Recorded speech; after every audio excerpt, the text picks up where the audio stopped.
अस्सलाम वालेकुम बच्चों। चलिए हम 1.8 वॉवेजिंग टुवर्ड्स एक्सेलेंस का सेकंड पैसेज यहाँ पर पढ़ने जा रहे हैं। बच्चों, सेकंड पैसेज में गोडबोले सर जो हैं वो अपने फेवरेट सब्जेक्ट्स के बारे में बता रहे हैं कि उनके कौन कौन से सब्जेक्ट फेवरेट थे, और उन्होंने उनकी अचीवमेंट्स, इस पैसेज में उन्होंने अपनी अचीवमेंट्स का बयान किया है, यानी कामयाबियों का तज़किरा किया है कि उन्होंने किस तरह से यूनिवर्सिटी में फ़र्स्ट रैंक हासिल किया था, और एसएससी 10th क्लास में वो 16th रैंक आए थे बोर्ड में, और किस तरह से उन्होंने मेहनत की थी यहाँ पे बताया गया है। देखते हैं पेज नंबर 79। ये पैसेज है दिस इज़ नॉट टू से लेकर पेज नंबर 80 पर good rank in the same तक। चलिए, this is not to say that I did not like science और मैथमेटिक्स। मैं ये नहीं कहना चाहता कि मुझे साइंस और मैथमेटिक्स पसंद नहीं था। इनफैक्ट हकीकत में आई लव्ड दीज सब्जेक्ट्स, मुझे इन सब्जेक्ट्स से बेइंतहा मोहब्बत थी, प्यार था। However I did not study them, लेकिन मैं ये दोनों सब्जेक्ट्स की स्टडी सिर्फ इसलिए नहीं करता था only for scoring maximum marks in the examinations, यानी इम्तहानात में ज़्यादा से ज़्यादा नंबरात हासिल करने के लिए मैं इन दोनों की स्टडी नहीं करता था। यानी मुराद यहाँ पे सिर्फ यहाँ पे सिर्फ मार्क्स लेना मकसद नहीं था। स्कोरिंग जो लफ्ज़ है, ये लफ्ज़ जो है related to the game of cricket. Okay, score है ना, स्कोर करना है, नहीं स्कोरिंग रन्स, हाँ उसमें भी आता है। I used to study these subjects. Used to जो है ये habitual action of the past बताता है। Okay, used to is equal to would is equal to used to. I used to study these subjects, मैं ये subjects पढ़ा करता, यानी दोनों साइंस एंड मैथ्स, और एनी सब्जेक्ट या कोई भी subject, for that matter for its inherent beauty. हाँ, यानी मैं इसलिए पढ़ता कि उसकी दायमी खूबसूरती, जो परमानेंट, इनहेरेंट कहते हैं परमानेंट, और ब्यूटी उसकी उस सब्जेक्ट की खूबसूरती हासिल करने के लिए, उसमें माहिर बनने के लिए मैं पढ़ता था, सिर्फ मार्क्स के लिए नहीं पढ़ता था। I found Newton's law of motion beautiful, मुझे न्यूटन का लॉ ऑफ मोशन यानी हरकत का कानून जो है वो बड़ा अच्छा लगा। एंड पैथागोरियन थ्योरम, और फिसागोरस का जो उसूल है मैथमेटिक्स में, वो बहुत एलिगेंट लगा, बहुत ही खूबसूरत लगा, इसलिए मैंने उसको स्टडी किया, मार्क्स के लिए नहीं बल्कि उसकी खूबसूरती और उसकी अच्छेपन को हासिल किया। I love solving problems of physics, हाँ उसको बचपन ही से फिज़िक्स के प्रॉब्लम सॉल्व करने का बहुत ज़्यादा शौक़ था। एंड मैथमेटिक्स, और मैथमेटिक्स के भी वो कैलकुलेशंस करते थे। ऑफ 9th स्टैंडर्ड, हाँ when I was in the 7th, जब वो 7th स्टैंडर्ड में थे, 7वीं में थे, तभी उन्होंने 9th स्टैंडर्ड के मैथमेटिक्स और फिज़िक्स के कैलकुलेशंस और प्रॉब्लम सॉल्व कर लिए थे। यानी ये बात बताती है कि वो कितने हार्ड वर्किंग स्टूडेंट थे अपने अर्ली एज में। But not to show off, और ये सारा काम वो शो ऑफ करने के लिए, यानी दिखावा करने के लिए नहीं करते थे, but just because I used to get involved in solving them, but just because I used to get involved in solving them, यानी मतलब ये था कि मुझे सब वो सॉल्व करने में, गेट इन्वॉल्व्ड कहते हैं अपने आप को खपा देना, वक्फ कर देना, हाँ मैंने अपने आप को वक्फ कर दिया था उनको, उन प्रॉब्लम को सॉल्व करने में। I used to love problem solving, हाँ और मुझे बहुत शौक़ था प्रॉब्लम सॉल्व करने का, यानी मैथमेटिक्सल कैलकुलेशंस का, है ना, हिसाब करने का। एंड यूज़ टू एन्जॉय, और मुझे मज़ा आता था finding out the most elegant method of solving them, और मैं नए नए तरीक़ों से मैथमेटिक्स और फिज़िक्स के प्रॉब्लम्स को जो है वो सॉल्व करता था, उसके मसाइल को हल करता था और सवालात को हल करता था। ऑब्वियसली मीन्स क्लियरली, साफ तौर से, these problems they are not a part of the curriculum. कभी कभी तो ऐसा होता है कि ऐसे प्रॉब्लम मैथमेटिक्स और फिज़िक्स के सॉल्व करता जो करिकुलम यानी सिलेबस यानी निसाब का हिस्सा भी नहीं होते थे, तब भी शौक़ की खातिर मैं उसको सॉल्व करता था ताकि मैं उसमें एक्सपर्ट बनूं। But I enjoyed the whole process, हाँ मैं ये पूरे प्रोसेस को सॉल्व करने के प्रोसेस से खूब इंजॉय करता था, मज़ा लेता था, बोर नहीं होता था। यानी एडवांस स्टडी करते थे। 7th स्टैंडर्ड में 9th स्टैंडर्ड का पढ़ते थे, जिसको एडवांस लर्निंग कहा जाता है। और एडवांस लर्निंग जाहिर सी बात है कि जो बच्चे बहुत इंटरेस्टेड होते हैं वही करते हैं, वरना बहुत सारे बच्चों को तो जो क्लास में हम हैं उनका ही पढ़ना जान पर आता है ना। अभी हम जो लेक्चर्स बना रहे हैं, कुछ बच्चों की ये कंप्लेन है कि सर हमारे समझ में नहीं आ रहा है। अब बताइए, इससे ज़्यादा अच्छा और इससे ज़्यादा बेहतरीन कौन समझा सकता है ना। तो जब हमारा इंटरेस्ट ही नहीं है तो फिर हमको कुछ समझ में नहीं आता है। जबकि महाराष्ट्र के 3-3.5 हज़ार से ज़्यादा बच्चों ने हमारे सारे लेसन्स और वीडियोस देख चुके हैं, तो उनके सब समझ में आ रहा है। तो पता है चला कि हमारा इंटरेस्ट होना चाहिए। This attitude of looking beyond marks, और ये नज़रिया मुसन्निफ़ का कौन सा था? लुकिंग बियॉन्ड मार्क्स, यानी वो मार्क्स के लिए पढ़ते नहीं थे। And to seek joy in, बल्कि और एग्जामिनेशंस, मार्क हासिल करना मकसद नहीं था। एंड टू सीक जॉय, कि खूब मज़ा आए।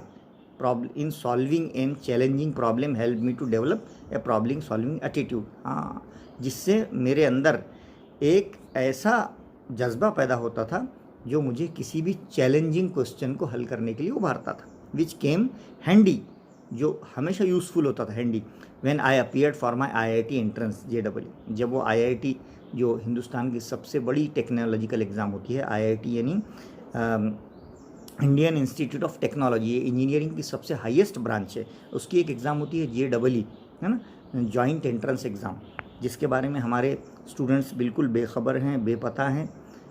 उन्होंने ये एग्ज़ाम देना चाहिए। बच्चे साइंस सब्जेक्ट्स तो लेते हैं, लेकिन उनको नीट, IIT और JEE छूकर भी नहीं गुजरती। ये हमारी कौम का बड़ा अलमिया है, अफसोसनाक बात है। उनको साइंस से पढ़ने का शौक़ होता है, बट वो IIT और JEE और इसमें 5 मार्क भी नहीं ले पाते। ये उनकी बहुत बड़ी यानी कमज़ोरी होती है। तो JEE और IIT की प्रिपरेशन किया, because this exam is completely based. और IIT का एग्ज़ाम क्या पर बेस होता है? On your problem solving ability, कि आप कितने जल्दी और कितने अच्छे से और कितना सही प्रॉब्लम सॉल्व करते हैं। To think not only logically, सिर्फ आप अपने रीजनिंग को इस्तेमाल करते हुए, दिमाग को इस्तेमाल करते हुए फ़ौरन करते हैं, बट क्विकली एंड रैपिडली। आपको सही भी करना है और जल्दी भी करना है ना, जिसे हम मेंटल एबिलिटी कहते हैं, है ना। जहनी आजमाइश के सवालात IIT JEE में आते थे, तो उसको बचपन से कौन हल करता था? गुड बोले। I scored 100% marks in mathematics in almost all the examination. सारे जितने भी एग्ज़ाम दिए, इन्होंने मैथ्स में हमेशा आउट ऑफ मार्क्स लिए, यानी 100 में से 100।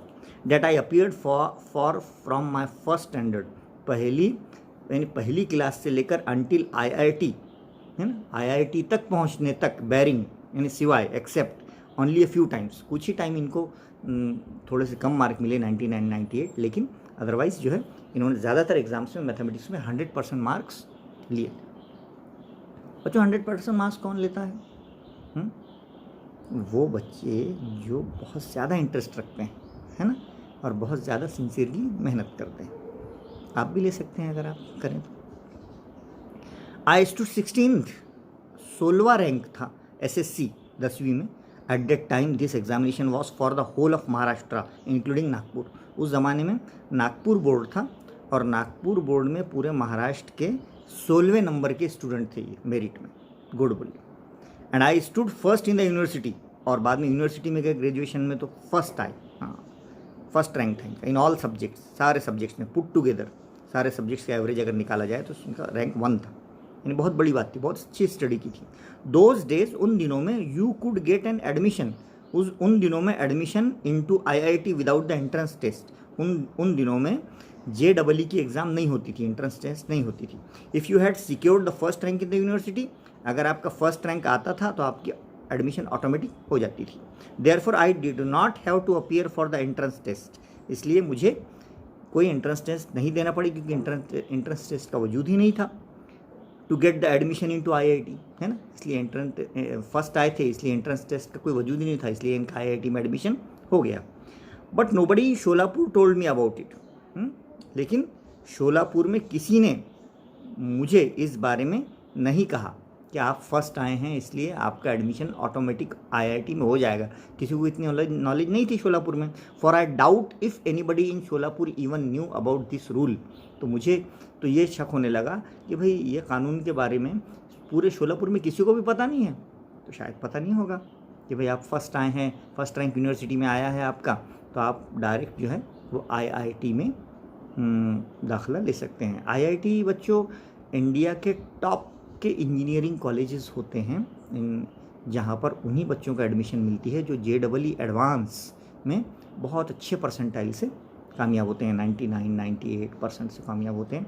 और आईआईटी करने के लिए मैथमेटिक्स और फिज़िक्स का होना बहुत अच्छा होना चाहिए। और जो आईआईटी इंजीनियर्स होते हैं, आईआईटियंस, उनको बहुत सुनहरी और बहुत गोल्डन जॉब लगती है, करोड़ों रुपए उनकी पेमेंट्स होती है। तो कोशिश करना चाहिए हमने इसमें, ना ही कम, हमसे कम तो हमारे भाई, हमारे जनरेशन में कोई करे। Therefore I appeared for the entrance exam.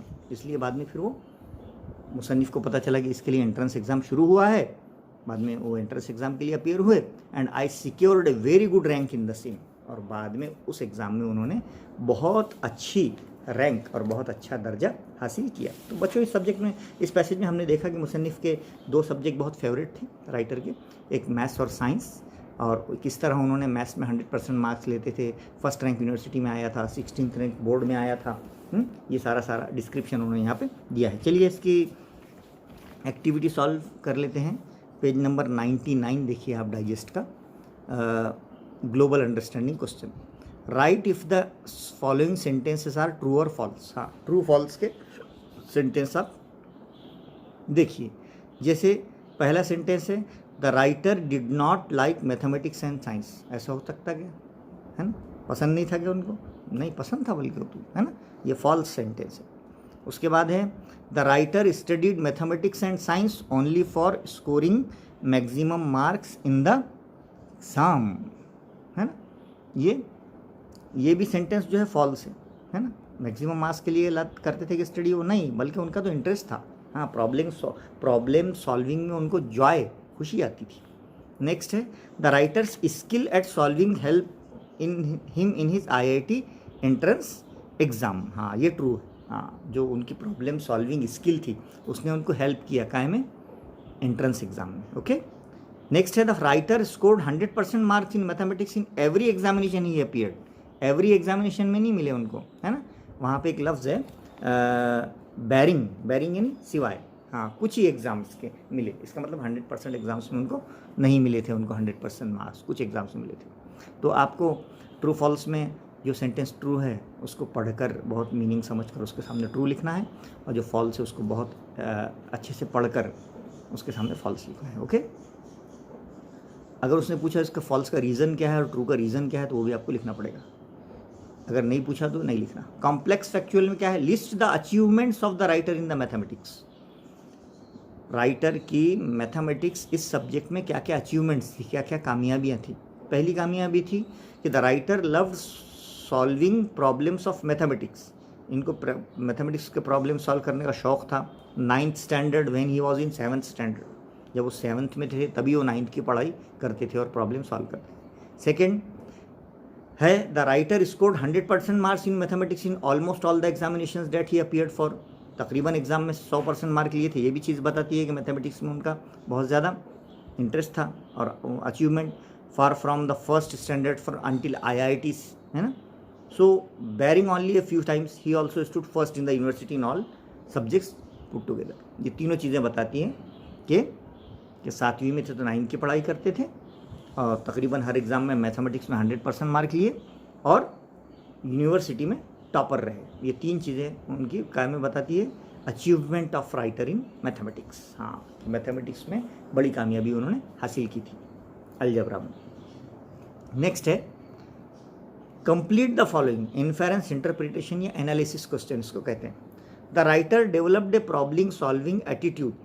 Writer ने प्रॉब्लम सॉल्विंग एटीट्यूड यानी कैलकुलेशन करना, यानी हिसाब को क्या करना, हल करना। हाँ, ये क्यों उन्होंने अपना एटीट्यूड बनाया था, है ना? क्यों अपना नज़रिया बनाया था? Because he did not study subject only for scoring maximum marks. वो मार्क्स के लिए स्टडी नहीं करते थे, but he used to study these subjects for inherent beauty, उस सब्जेक्ट्स की खूबसूरती को हासिल करने के लिए, है ना। सेकेंड रीज़न था he used to love solving problems, उनको शौक़ था, है ना, कैलकुलेशंस और हिसाब तकसीम ज़रब वगैरह करने का। And used to enjoy finding out the most elegant method of solving them, और बहुत ही अच्छा तरीक़ा वो ढूंढ कर निकालते थे उस कैलकुलेशन को सॉल्व करने का, वो यानी रिसर्च करते रहते थे उसमें। Next, he used to get involved in solving them, और वो इतने इन्वॉल्व हो जाते, इतने खो जाते उसमें कि उनको बहुत मज़ा आता था। ये दीज आर द 3 रीजन्स, ये 3 रीजन्स हैं जिसमें बताया गया था कि राइटर ने प्रॉब्लम सॉल्विंग मेथड को अडॉप्ट किया था या डेवलप किया था। ओके, नेक्स्ट है फाइंड द डिफरेंट टेक्निक्स, वो कौन सी डिफरेंट टेक्निक्स हैं उसको ढूंढिए, used by the writer to learn science and mathematics, writer ने साइंस और मैथमेटिक्स को सीखने के लिए कौन कौन सी मुख्तलिफ टेक्निक्स का यूज़ किया। जैसे फॉर एग्ज़ाम्पल राइटर ने किया है, the writer use to appreciate the inherent beauty of their subjects, है ना, वो इस बात को कबूल करते थे कि सब्जेक्ट्स बड़े अच्छे हैं। He found Newton's law of motion beautiful, उनको न्यूटन्स लॉ ऑफ मोशन बहुत अच्छा लगता था। और पैथागोरियन थ्योरम उनको बहुत एलिगेंट लगता था, फिथागोरस का उसूल भी बहुत अच्छा लगता था, ये उस बात का सबूत है। तीसरा, the writer loved solving problems of mathematics of the 9th standard when he was in 7th, वही बात आ रही है, 7वीं में से तो 9th के प्रॉब्लम सॉल्व करते थे। इसका मतलब ये है कि उनको जो है डिफरेंट टेक्निक्स लर्न कर रहे थे। नेक्स्ट है ही used to love solving problems and used to enjoy finding out the most elegant method of solving them even though they we are not a part of the curriculum, अगर कोई निसाब में नहीं भी होता हिसाब तब भी वो उसको सॉल्व करते थे। इसका मतलब ये है कि उनको बहुत जॉय और हैप्पीनेस उसमें आता था। पर्सनल रिस्पॉन्स में कोई भी क्वेश्चन आ सकता है, यहाँ पर कौन सा है, we should study any subject, हमने किसी भी सब्जेक्ट की पढ़ाई करना चाहिए। डू यू एग्री, क्या आप इस बात से मुत्तफिक हैं? गिव योर रीजंस, असबाब बयान कीजिए। यस, है ना, we should study any subject, है ना, because every subject has its own beauty, हर सब्जेक्ट में खूबसूरती होती है। And we should study a subject because of its beauty and while science and technology are important to make our daily life easy, art, music, literature enrich our lifes, ये हमारी ज़िंदगी को एक खूबसूरती अता करते हैं। And put meaning into our existence, और हमारे वजूद को एक मानी बख्शते हैं। So every subject help us in some way in the progress of our mankind in our life. Every subject is valuable, every subject is important, no subject is unimportant, every subject help in our daily life and solve our day-to-day problems. Okay, then language study, find from the extract the sentence that show past habit, ऐसे जुमले बताइए जो past habit बताते हैं। हमने पढ़ाते पढ़ाते आपको बताया पास्ट हैबिट बताने वाले जुमले में यूज टू इस्तेमाल होता है ना, यूज टू। जैसे I used to study these subjects, है ना, मैं पढ़ता था, means habitual action of the past. Second sentence है I used to get involved in solving them.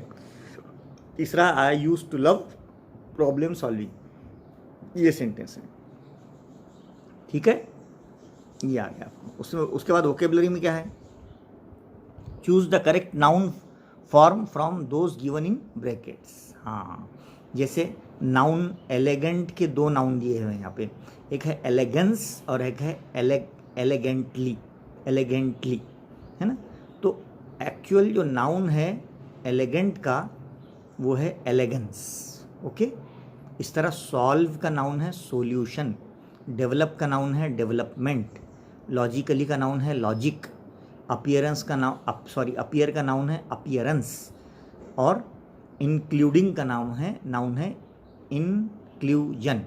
Okay, उसके बाद right the verb forms of the following, नीचे कुछ अल्फाज दिए हैं, उसके वर्ब्स आपको लिखना है। जैसे मैक्सिमम का वर्ब है मैक्सिमाइज, एग्जामिनेशन का वर्ब क्या है एग्जामिन, चैलेंजिंग का वर्ब चैलेंज, ब्यूटी का वर्ब ब्यूटीफाई, क्विकली का वर्ब क्विकन, एडमिशन का वर्ब एडमिट, ठीक है।